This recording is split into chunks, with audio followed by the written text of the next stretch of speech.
Ang maiinit na balitang dapat niyong tutukan sa One North Central Luzon ngayong Lunes.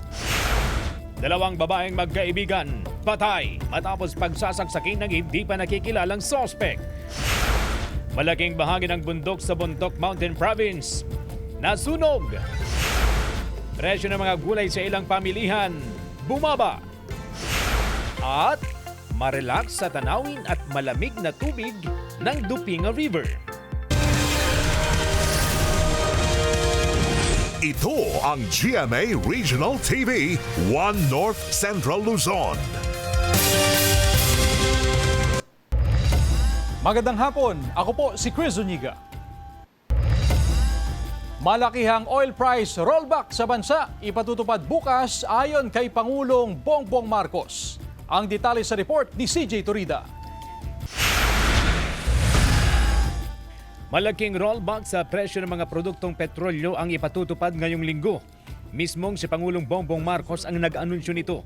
24 pesos and 94 centavos ang bawas presyo sa kada litro ng diesel, 3 pesos and 41 centavos sa kada litro ng gasolina at 2 pesos sa kada litro ng kerosene. Panawagan ng Pangulo sa mga oil company na ipatupad ito ng buo, tama at walang pagkaantala. Bago ang anunsyo kaugnay sa oil price rollback na unang ipinatupad ang rollback sa presyo ng LPG. Ayon sa LPG Marketers Association, nagpatupad ng 3 pisong bawas presyo sa kada kilo ng LPG noong Biyernes. Katumbas siya ng 33 pesos na rollback sa presyo ng 11 kilogram na tangke ng LPG. Kasunod ito ng pagbaba ng shipping at transport costs. Simula naman ngayong araw, exempted sa pagbabayad ng toll sa lahat ng expressway ang mga sasakyang may dalang agricultural products. Layo nitong mapanatiling stable ang presyo ng mga produktong agrikultura sa gitna ng oil crisis. Paalala rin ng DOTR, lahat ng sasakyang may dalang agricultural products ay dapat accredited ng Department of Agriculture at may RFID sticker para qualify sa toll exemption. Magkakatipid daw ito ng mula 600 hanggang 1,800 pesos, depende sa klase ng sasakyan. Ipatutupad ang toll exemption sa loob ng 1 buwan. CJ Torida, One North Central Luzon. Bumaba naman ang presyo ng mga gulay sa ilang pamilihan sa Dagupan City. Sundan sa report ni Sandy Salvacio. Dati raw, bitin ang budget ni Denden tuwing namamalengke sa Malimgas Public Market sa Dagupan City. Pero ngayon, napagkakasya na niya ang perang pambili ng mga gulay. Maganda naman para sa amin. Kasi bumaba yung presyo ng mga gulay ngayon. Naka-budget naman po. Ang pagbaba sa presyo ng gulay, epekto ng ipinatupad na mega oil price rollback noong nakaraang linggo. Oo, mayroon. Bumaba rin. Oo, pero hindi makikisabay. Mga 2 araw pa before. Ang problema nga lang, kahit bumaba ang presyo, matumal naman ang kalakalan dahil marami ang supply. Ayon sa Samahang Industriya ng Agrikultura o SINAG, anihan kasi ng gulay tuwing Abril, kaya marami ang supply. Rekomendasyon ng SINAG sa pamahalaan para sa mga nagdi-deliver ng gulay sa North at Central Luzon, may mga cold storage kasi tayo sa mga area pero dadalin mo pa doon tapos dadalin ulit sa Metro Manila. Double handling yon. Yung hatid ng gulay from places to Metro Manila. Yun ang tutukan siguro ng ating gobyerno. kasama si Daryl Peralta, Sandy Salvacio, One North Central Luzon. Samantala, pagtangay sa makina ng kotse sa Bangaldan, Pangasinan, nahuli kam. Naka-alerto Jasmine Gabriel Galban. Sa CCTV footage na ito, nakuha alas 2 ng madaling araw kahapon. Makikita ang pagdating ng tricycle, lula ng 3 katao. Ilang sandali silang huminto sa tapat ng isang auto parts shop sa barangay Navaluan, Mangaldan, Pangasinan. Bumaba ang tricycle driver at ang isa niyang kasama, habang ang isa pa pumalit upang mag-drive sa tricycle. Maya-maya pa, ibinuwelta ang tricycle at makikita na may buhat-buhat ang dalawa, saka isinakay roon bago sila tuluyang umalis. Nadiskubre na lang kinaumagahan ng may-ari ng shop na nawawala ang isa nilang ibinibentang makina ng sasakyan. Mga kwan po siguro 3 araw po. 3 araw pong nandyan na po yung kwan. Tsaka Yun na po, hindi na po namin na ano kagad yung one po, ma'am. Yung makina. yung makina na yun? Opo, okay pa naman po yan, ma'am. Kaya itatabi pa po naman sana namin dito, ma'am, para may display pa po, para may binta pa po. Kwento na nagbabantay sa shop, ilang araw pa lang nilang ibabang ang makina ng kotse sa harap ng kanilang pwesto. Kahapon ng umaga nila sana planong ipasok ang makina sa shop, pero naunahan na sila ng mga kawatan. At sana matawan na rin po sila sa mga ginawa nila. Tinatayang na 10 hanggang 13,000 piso ang presyo ng tinangay na makina. Hindi na nai-report sa pulis ang insidente. Pero sa pakikipag-ugnayan ng GMA Regional TV 1 North Central Luzon sa Mangaldan Police Station, magsasagawa raw sila ng investigasyon. Kasama si Henry Duminsil, Jasmine Gabriel Galban, 1 North Central Luzon. Malaking bahagi naman ng bundok sa Bontoc Mountain Province nasunog. Tutukan sa report. Patuloy pa rin na inaapula ang forest fire sa kabundukan na bahagi ng barangay Samoki, Bontoc Mountain Province na sumiklab kahapon. Nakaalerto ang mga otoridad upang hindi makalapit ang sunog sa komunidad. Nagsagawa rin ng fireline at clearing operations ang mga bumbero sa mga lugar na malapit sa kabahayan at mga kulungan ng hayop. Layo nitong mapigilan ang mabilis na pagkalat ng apoy na maaaring magdulot ng mas malawak na pinsala. Ayon sa Provincial Disaster Risk Reduction and Management Office, tinamaan na rin ng sunog ang ilang pribadong pinagkukunan ng tubig matapos masira ang mga plastic at PVC pipes. Patuloy ang investigasyon ng mga otoridad sa dahilan at lawak ng sunog. Maging responsable po at ugulayin natin huwag sunugin na anumang mga rubbish, gano'n po naman. Kasi ito po baka ito po yung sa mga nagkukok sa ating tulog. Pansamantalang isinara ang trail patungo sa Tapia Falls sa Barangay Batad, Banawe, Ifugao dahil sa insidente ng sunog sa gilid ng bangin na dinaraanan ng mga turista. Ayon sa Barangay Batad Council, may banta ng rockfall sa apektadong bahagi ng trail na maaaring magdulot ng panganib sa mga trekker. Pinapayuhan ang mga turista at tour guide na sundin ang advisory at iwasan muna ang naturang ruta. Bilang alternatibo, maaaring dumaan sa Budyo Hanging Bridge upang marating ang Tapia Falls. Senti Salvacio, 1 North, Central Luzon. Maraming magsasaka sa Kabayan Benguet ang nagulat nang maminsala muli ang andap o frost sa ilang bagong pananim sa Mount Pulag sa gitna ng tag-init nitong weekend. Tila nangingintab at namumuti na ang mga dahon ng iba't ibang halamang apektado ng andap dahil sa bumalot na yelo. Hindi raw akalain ng mga magsasaka na sa gitna ng Abril at tumitinding init ay makararanas pa sila ng andap. Ayon sa Pag-asa, pambihira man pero posible pa rin ito dahil sa pagbagsak ng temperatura sa lugar. Karaniwang naitatala ang andap tuwing napakalamig ang panahon, lalo na kapag Enero at Pebrero.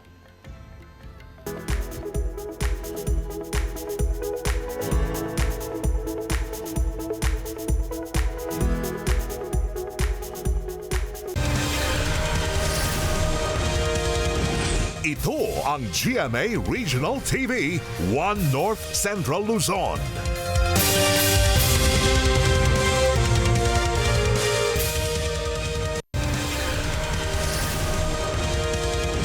Ito ang GMA Regional TV 1 North Central Luzon.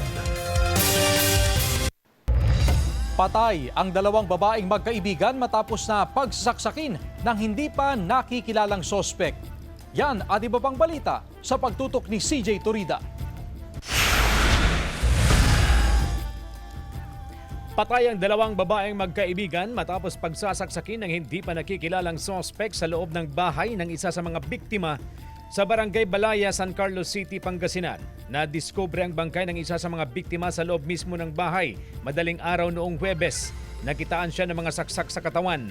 Nakita ang isa pang biktima sa kalsada na nagtamo rin ng mga saksak sa katawan. Dinala pa sa ospital pero hindi na umabot ng buhay. Ayon sa kaanak ng isa sa mga biktima, galing sa lamay ang dalawa. Nakitulog lang daw ang kanilang kaanak sa bahay ng kaibigan nang mangyari ang insidente. Patuloy ang investigasyon ng PNP upang matukoy ang suspect at kung ano ang motibo sa krimen.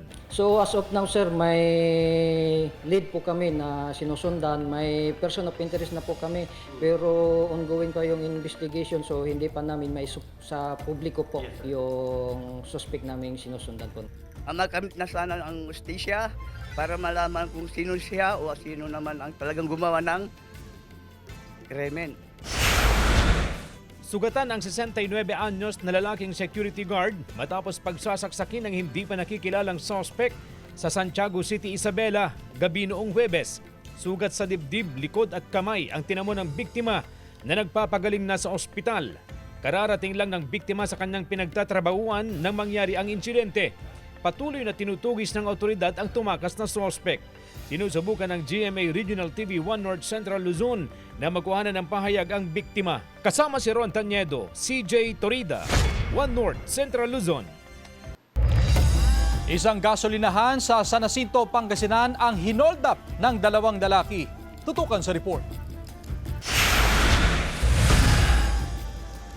Hinold up ng dalawang lalaking sakay ng motorsiklo ang isang gasolinahan sa Jacinto, Pangasinan sa investigasyon ng pulisya. Bandang alas 5 ng madaling araw nung Sabado nang mag-report sa kanilang isang empleyado ng gasolinahan. Dumating daw ang mga sospek at nagpakarga ng gasolina. Matapos daw magbayad at makuha ang sukli ay nagdeklara ng hold up ang mga sospek. Tinutukan pa raw ng baril ang gasoline attendant at agad kinuha ang pera na nasa cashier's box. Natangay ng mga sospek ang 3,000 pisong cash. Upon information nakapag-report na po sila sa amin, nagkandak po agad kami ng mga dragnet sa nearby municipalities namin. Sa pamamagitan ng manhunt operation, bandang alas 6 ng gabi ng Sabado nang maaresto ang isa sa mga suspect sa Manawag. At during arrest natin, na-recover din natin yung ginamit na motor tsaka yung mga suot na ginamit nila at ibang ebidensya sa paggawa ng krimen. Patuloy na tinutugis ang isa pang suspect. Paalala ng pulisya sa mga gasoline station owner, lalo na ang mga nag-ooperate ng 24/7 na maging alerto para makaiwas sa ganitong klase ng insidente. Tumanggi na magbigay ng pahayag ang pamunuan ng hinold up na gasoline station. Kasama si Henry Dominsil, Jasmine Gabriel Galban,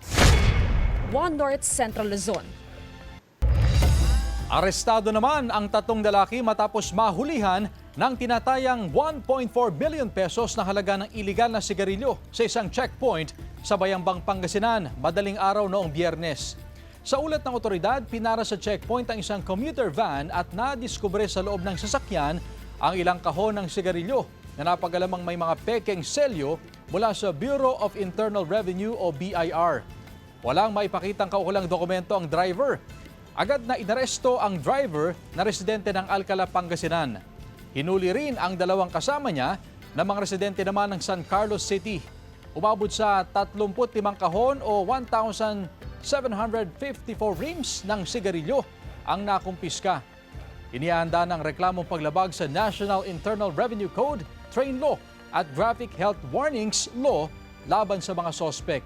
Wala pa silang pahayag. Mga kapuso, bumaba na ang water level ng ilang dam sa bansa ayon sa Pag-asa. Makibalita tayo live kay Jasmine Gabriel Galban. Jasmine? Chris, ramdam na ang epekto ng matinding init ng panahon sa iba't ibang bahagi sa Hilaga at Gitnang Luzon. Dahil ilang buwan nang walang ulan, natutuyo na ang mga tanim na mais at mani sa Dilasag, Aurora. Sa Ilagan, Isabela, napansin ng pamunuan ng Eco Park ng lokal na pamahalaan na bumabang antas ng tubig sa ilog doon. Maging ang Angat Dam, bumaba ang antas ng tubig. Bumaba rin ang Ipu Dam, San Roque at Pantabangan. May bahagyang pagtaas naman sa antas ng Ambuklaw, Binga at Magat Dam. Sa tala ng Pag-asa, Hydrometeorology Division, ang lahat ng dam maliban sa Angat at Ipo, mas mababa sa antas na sapat para makapag-supply sa mga bahay at sakahan. Bago pa ang tag-init, may mga inilatag ng hakbang ang mga otoridad para mapanatili ang supply ng tubig at mataas na water pressure sa mga customer. Payo ng mga water utilities sa publiko, isa sa mga mahalagang hakbang sa pagtitipid ng tubig ang pagtitiyak na maayos at walang tagas o sira ang plumbing system sa bahay. Chris, dito naman sa probinsya ng Pangasinan, sa monitoring ng Agriculture Office ay wala pa namang napapaulat o reported na matinding epekto ng panahon o yung mainit na panahon sa sektor ng agrikultura. Karaniwan daw na pinakabinabantayan ng Agriculture Office sa ganitong mga pagkakataon ay ang mga palaisdaan na karaniwang natutuyo kapag mainit ang panahon. Bagamat ayon sa Agriculture Office ay alam na rin naman daw ng mga fish growers yung dapat na gawin at karaniwan daw ay hindi na sila naglalagay pa ng mga fingerlings sa mga palaisdaan sa ganitong mga pagkakataon. Risa? Maraming salamat, Jasmine Gabriel Galban. Magkakasunod na na-rescue ng mga otoridad ang tatlong green sea turtle o pawikan sa Kasiguran, Aurora. Ayon sa Community Environment and Natural Resources Office, aksidenteng nahuli ng ilang mangingisda ang mga pawikan sa pamamagitan ng fish trap na kung tawagin ay baklad. Matapos na ma-assess na maayos naman ang kondisyon ng mga pawikan, nilagyan sila ng tag saka pinakawalan sa dagat. Patunay daw ang insidente kung gaano kayaman sa mga ganitong uri ng endangered species ang baybayin ng Kasiguran. Isang 100 taong gulang na lola sa Kalasyaw, Pangasinan, kaya pang magbasa at kumanta. Atin siyang kilalanin sa report. Dumagdag sa listahan ng mga centenarian sa bansa ang Pangasinenseng si Lola Estefania Ballesteros o Bae Inyang mula sa Barangay Malabago, Kalasyaw, Pangasinan. Nagdiwang si Bae Inyang ng kanyang ika-100 kaarawan noong April 4.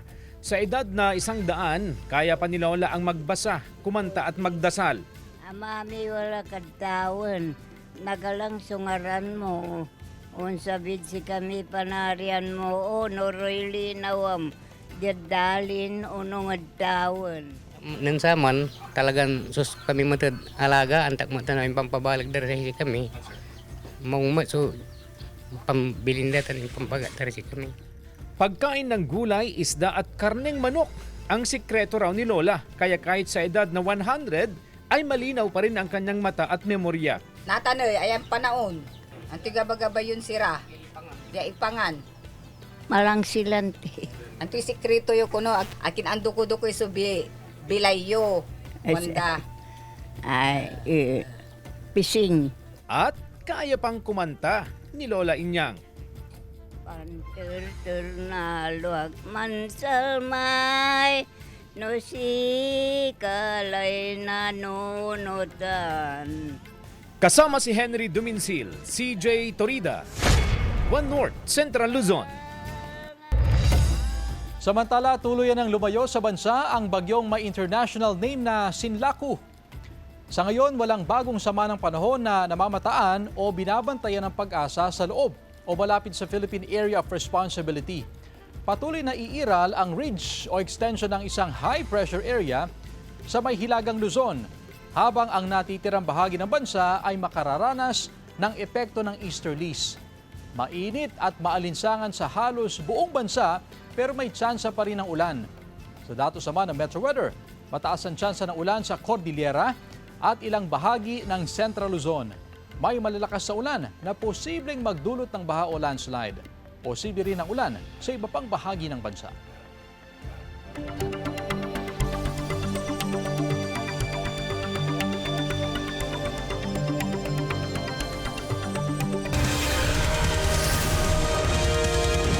Ito ang GMA Regional TV, One North Central Luzon.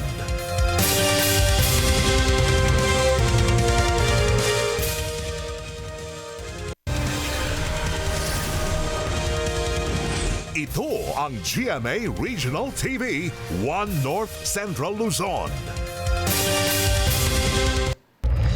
Nagpaalala ang lokal na pamahalaan ng Manawag, Pangasinan kaugnay sa ipatutupad na traffic rerouting scheme sa mga motorista, lalo na sa mga debotong makikibahagi sa pagdiriwang ng Centennial Canonical Coronation of Our Lady of the Most Holy Rosary of Manawag sa April 22, 2026. Bukod sa mga alternatibong ruta, may mga itinalaga na rin na parking areas. Naglabas ang LGU ng mga QR code upang makita ang detalyadong traffic routes at mga lugar na pwedeng pumarada sa pamamagitan ng Google Maps. Ilan pa sa mga paalala ng otoridad, planuhin ng maaga ang biyahe at asahan ang mabigat na daloy ng trapiko. Sigurado hindi na maayos ang kondisyon ng mga sasakyan bago bumiyahe at makipag-ugnayan at makipagtulungan sa mga otoridad para sa kaayusan at kaligtasan ng lahat. Drainage canal sa Barangay Pugo Chico, Dagupan City, sinisimulan ng ayusin. Narito ang report. Matagal ng problema ni Mardy ang matagal na paghupan ng baha sa kanyang pinagtatrabahuan sa Gilig Street na bahagi ng Barangay Pugo Chico, Dagupan City, lalo na tuwing may high tide o pag-ulan. Hindi raw kasi maayos ang drainage system sa kanilang barangay. Kaya kung malalim, wala kayong pasok, masisira yung mga makina namin. Oo, saka yung amo namin, kawawa rin siya. Laking tuwa ni Mardy nang mabalita ang sinimulan ng ayusin ang drainage nitong nakaraang linggo. Maganda na rin namin, kaya lang sana pailaliman to ay para yung tubig agos. Kasi pag matagal yung ulan, papasok dito sa amin. Aminado rin ang barangay chairman na lubhang delikado ang kalsada tuwing may baha. Marami raw na aksidenteng motorista at mga residente. Opo, napakadelikado kasi may mga part na talagang lubog na. Kumbaga wala nang tambak, wala nang mga bato, ganun po. Saka bako-bako po, nagkakaroon po ng disgrasya. Umaasa ang barangay council na matatapos ang proyekto hanggang Hulyo bago ang tag-ulan. Kasama si Daryl Peralta, Sandy Salvacio, One North, Central Luzon.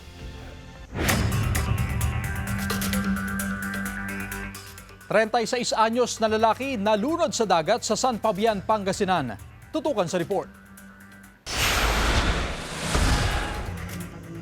Patay ang 36 anyos na lalaki matapos malunod sa dagat sa bahagi ng barangay Tiblong, San Fabian, Pangasinan. Sa investigasyon ng pulisya, pagkalusong ng biktimang si Aristotle Aquino sa dagat, hindi na raw nakaahon pa.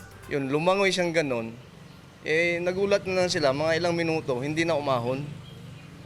Baka either wala man nakita na nauntog, o baka nawala na ng malay.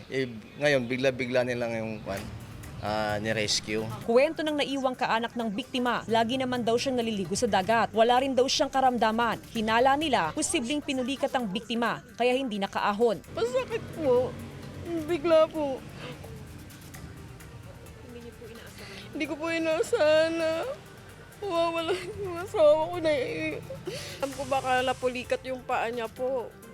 Kasi hindi naman pumupunta talaga sa malalim Kabilang ito sa tinitingnan din ng pulisya na dahilan ng pagkalunod ng biktima. Inaalam din kung nasa impluwensya ng alak ang biktima noong maligo sa dagat. Ano po yung mga possible napulikat o nauntog. Inaantay pa natin kung ano yung resulta ng medical sa hospital para malaman po natin yung dahilan. Kasama si Henry Duminsil, Jasmine Gabriel Galban, One North, Central Luzon.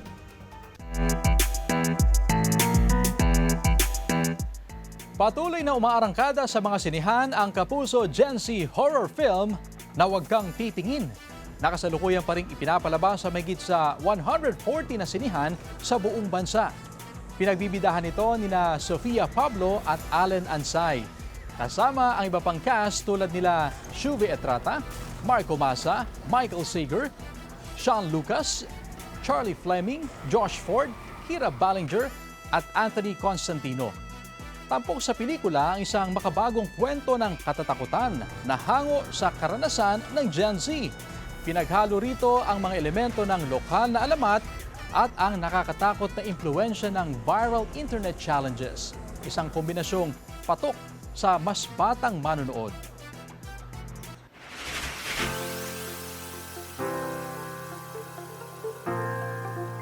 Dupinga River sa Gabaldon, Nueva Ecija, dinarayo ngayong tag-init. Ating pasyalan sa report.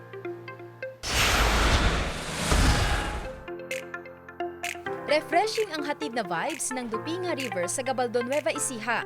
Dinarayo ng mga lokal ang lugar dahil sa man-made falls. Mapapaswim ka talaga sa lugar dahil sa linaw ng tubig. Perfect place para sa family and barkada bonding. Patok din sa mga adrenaline junkie ang isang pasyalan sa Bantay, Ilocos Sur. Masusubukan dito ang inyong lakas at tatag sa loob ng roller coaster zipline. Mayroong rope courses at wall climbing. Perfect ang lugar para sa physical, mental, and team building challenges. Mamamangha rin sa picturesque view ng Abra River na napapalibutan ng mga bundok. Looking for fun mga kapuso? Halina't i-experience ang saya sa bagong atraksyon sa Ilocos Sur. Ito ang water park na matatagpuan sa Mira Hills, Vigan City. Pwedeng subukan ng adrenaline pumping water slides, malawak na wave pool para sa mga bata at sa buong pamilya. Presko ang lugar para sa mga recreational activities para sa group getaway. Sandy Salvacio, One North, Central Luzon. Samantala, mapapanood niyo po ang episode na ito at iba pang pinakahuling lokal na balita sa official website ng GMA Regional TV, www.gmaregionaltv.com. Pwede rin kayo bumisita sa aming official YouTube channel, GMA Regional TV, at i-click ang subscribe button para sa pinaka-maiinit na balita mula sa mga rehiyon. At yan ang mga pinakamalaki at pinakahuling balita sa Hilaga at Gitnang Luzon. Maraming salamat mga kapuso, pati na ang mga kapuso natin abroad. Ako po si Chris Zuniga. Kami, ang GMA Regional TV, 1 North Central Luzon. Walang kinikilingan, walang pinoprotektahan. Noon at ngayon, serbisyong totoo.